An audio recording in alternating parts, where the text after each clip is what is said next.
सभापति महोदय, मांग संख्या 27 पेयजल पर बोलने का आपने मौका दिया, आपका बहुत बहुत धन्यवाद।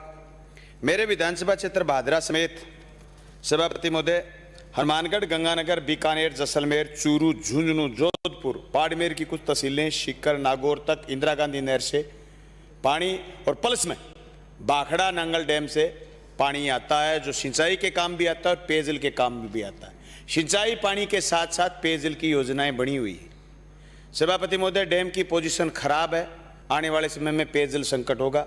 इसमें कोई दो राय नहीं कि 2018 में पोंग डैम की स्थिति 1289 फुट थी, अब की बार 19 में 1378 और अब 2021 में 1314 फुट है।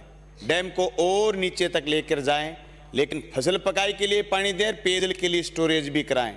बाखड़ा डैम की बात करें तो 1503 फुट था 2018 में, 2019 में 1616, 2020 में 1565, आज 2021 में 1566 फुट डैम है, लेकिन पानी अभी भी उन्होंने कम कर दिया, रोक दिया, जिसे हमारा हरियाणा और पंजाब की दादागिरी की वजह से हमारी तहसील में पेयजल के संकट आए हैं। मंत्री महोदय, हमारे पेयजल की योजना एक एक वाटर वर्क्स के नीचे 15-15, 17-17 गांव हैं।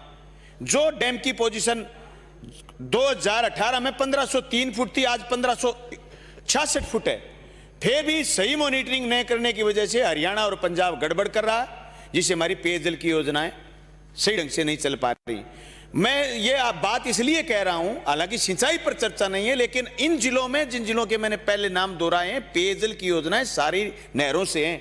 नहरों की रीलाइनिंग का काम जो आपने हाथ में, पिछली सरकार ने हाथ में लिया, आपने हाथ में लिया, उस रीलाइनिंग के काम में सरिंद फीडर पर 2019 में 17 किलोमीटर, 2020 में नील, 2021 में 26 किलोमीटर का काम हाथ में लिया, जो पूरा भी हो गया। उसको पूरा करने की जरूरत है।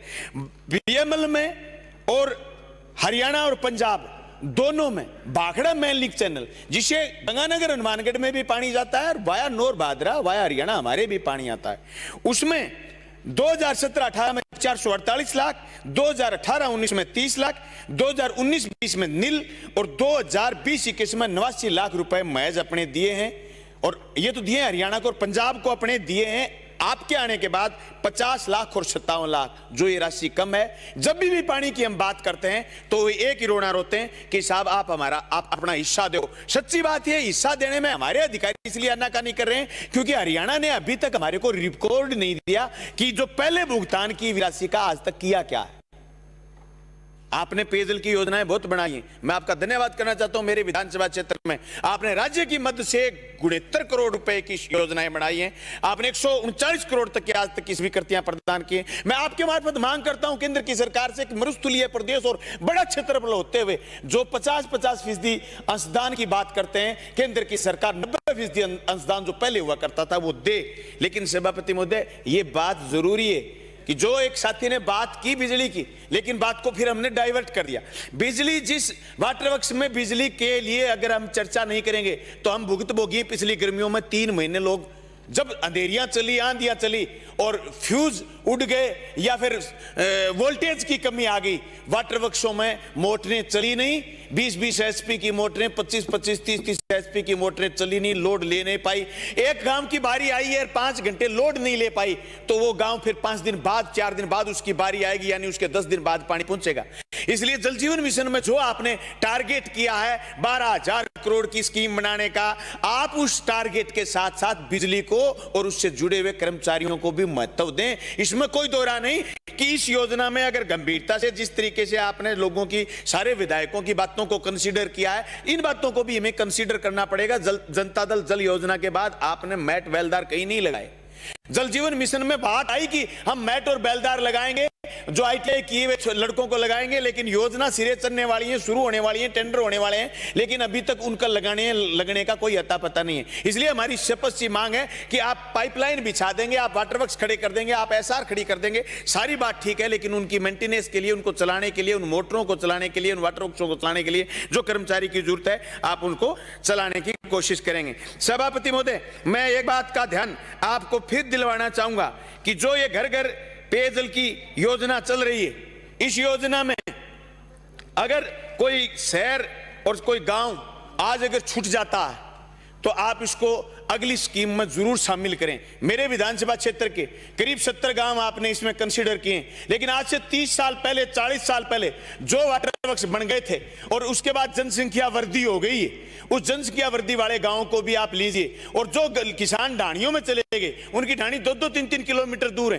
पास में 5-5, 10-10 ढाणियां हैं। एमएलए कोटे से पैसे देंगे, 20-20, 30-30 लाख रुपए लग जाएंगे, लेकिन आप जल जीवन मिशन में उन पाइपलाइनों को भी शामिल करेंगे, उन ढाणियों को कनेक्शन देने का काम भी आप करेंगे। अपनी योजना में हमारे गांव जुड़े हुए हैं, 6 गांव जो सावा लिफ्ट कराल से उनको पानी आता है, और वो पानी नोर के कर्मशाणा, कर्मशाणा के बाद ललानिया, ललानिया के बाद सावा में आता है। सावा में जो सिस्टम है वो सिस्टम सही नहीं है, हमारे 6 गांव आज भी प्यासे हैं। हालांकि आपने बजट में उनको कुंजी और कणाऊ 2 गांव में एसआर बनाने का कार्यक्रम बनाया, लेकिन सिर्फ एसआर बनाने से काम नहीं चलेगा। वाटर स्टोरेज की बात आ जाती है तो आज भी इंदिरा गांधी नहर से उनको पानी आता है और वो पानी पूरा नहीं मिल पा रहा है। सुबह सुबह जब लोगों का फोन आता है कि पानी नहीं पहुंच रहा, हम वहां बात करते हैं, एएन एक्शन से बात करते हैं, वो कहते हैं हमें सिंचाई महकमे के लोग पानी पूरा नहीं दे रहे, हमारे कर्मशाणा में पानी पूरा नहीं आ रहा।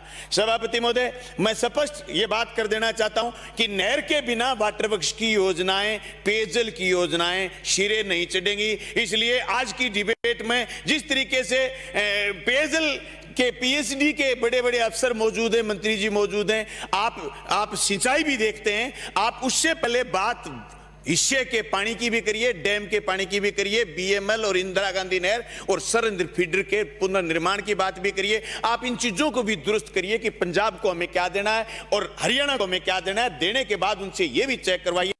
पिछले साल मैं गया, जब बीएमएल लीकेज हुई, तीसरे दिन ये कह देते थे पानी कम करके कि बीएमएल लीकेज हो गई। जब हम मौके पर गए तो जाते उन्होंने हाथ खड़े कर दिए। लेबर लगा रखी थी, जो काम मशीनों से होना चाहिए था, लेबर लगा रखी थी। 3 दिन से नहर का पानी 5000 के कम करे बैठे थे। जब गए मौके पर जाकर के संभाला तो 20 मजदूर लगा रखे थे, जहां 100 मजदूर और 4 मशीनों की जरूरत थी। पूरे किसानों का रेगुलेशन चौपट हो गया। 15 दिन इलाके में नौर और भादरा में पेयजल की भारी किल्लत हो गई। इसलिए मैं आपका ध्यान इंगित करना चाहता हूं कि आप इस बीएमएल के पानी को और नौर भादरा के हिस्से को पूरा पहुंचाने के लिए भी, पेयजल के साथ साथ पानी पूरा पहुंचाने की भी आप कोशिश करेंगे, ताकि किसानों की बारियां भी नहीं पटे, फसल भी खराब नहीं हो और उनके वाटर वर्क्स की योजनाएं भी सिरे चढ़े। मैं आपका एक बार फिर धन्यवाद करना चाहता हूं कि आपने जल जीवन मिशन में और राज्य के हिस्से से भादरा की विभिन्न योजनाओं को स्वीकृत किया है। इस बात के लिए बहुत बहुत धन्यवाद। लास्ट मेरी बात यह रहेगी कि उत्तरी भारत का सबसे बड़ा मेला हमारे गोगामेडी में भरता है और सबसे ज्यादा लोग 12 मासी वहां लोग आते हैं, लाखों लोग आते हैं। वहां पेयजल की योजना के लिए, सुदृढ़ पेयजल योजना के लिए आपको करीब 6 किलोमीटर पीछे से पाइपलाइन लानी पड़ेगी, जिससे शुद्ध पेयजल हम लोगों तक पहुंचाएं। नहीं तो एक माइनर से सीधा वाटर वर्क्स में पानी जाता है, माइनर में लोग नहाते हैं और वो गंदा पानी 2 महीने के लिए गांव वाले भी पीते हैं, मेले में आए हुए श्रद्धालु भी पीते हैं। इसलिए आप उनको शुद्ध और अच्छा पानी पिलाने का काम करेंगे। आपने मुझे सुना, आपका बहुत बहुत धन्यवाद, शुक्रिया।